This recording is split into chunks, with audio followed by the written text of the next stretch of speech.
À la tête de la diplomatie guinéenne depuis octobre 2021, Maurice Sanda Kouyaté a soufflé le chaud et le froid durant cette année et s'est malgré lui retrouvé au cœur des attentions en Guinée.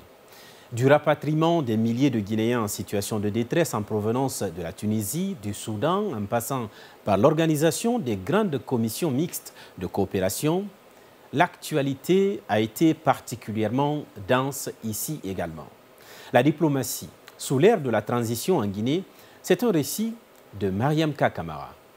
Au cours de l'année 2023 qui s'en va, plusieurs pays ont nommé de nouveaux ambassadeurs qui ont présenté leurs lettres de créance au président de la transition. Dans le même ordre d'idées, des responsables d'institutions onusiennes ont fait de même devant cette fois-ci le ministre des Affaires étrangères, de l'intégration africaine et des Guinéens établis à l'étranger. En janvier 2023, les opérations d'enrôlement pour les passeports biométriques guinéens ont commencé au Canada avant de s'étendre sur plusieurs autres représentations diplomatiques. Résultat, 25 000 passeports ont été délivrés aux Guinéens vivant à l'étranger. Dans le cadre de la concertation diplomatique Burkina-Guinée, Mali, Dr Maurice Sanda Kouyaté s'était rendu à Ouagadougou. Dans cette capitale, les ministres des Affaires étrangères de ces trois pays en transition pour une rencontre dont l'objectif était de renforcer les relations diplomatiques. Ces trois diplomates ont eu à harmoniser leurs points de vue et adresser une requête commune à l'Union africaine dans le but d'un accompagnement concret des processus de transition en cours. Les travaux ont été sanctionnés par un communiqué final qui demandait à la CEDEAO et à l'Union africaine de lever les sanctions contre les trois États pour leur permettre de faire face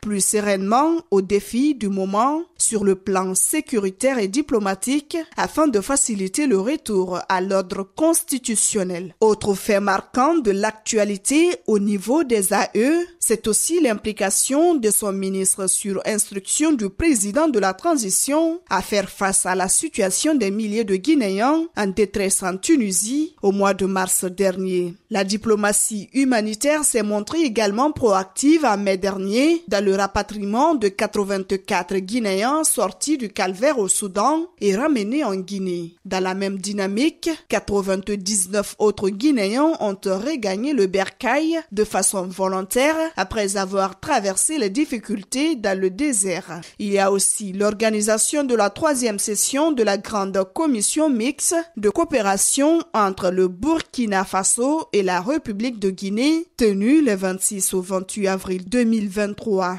Session qui a permis la signature de 22 accords de coopération dans divers domaines entre les deux pays. Au dernier trimestre, la délégation guinéenne conduite par le président de la transition a participé au sommet Saudi-Africa à Riyad. Une rencontre qui avait permis d'obtenir un accord de financement de plusieurs milliers de dollars, notamment dans le domaine de la santé en République de Guinée. Mais le fait le plus important a été la participation du colonel Mamadi Doumbouya à la 78e Assemblée générale ordinaire des Nations unies qui s'est tenue à New York aux États-Unis en septembre 2023.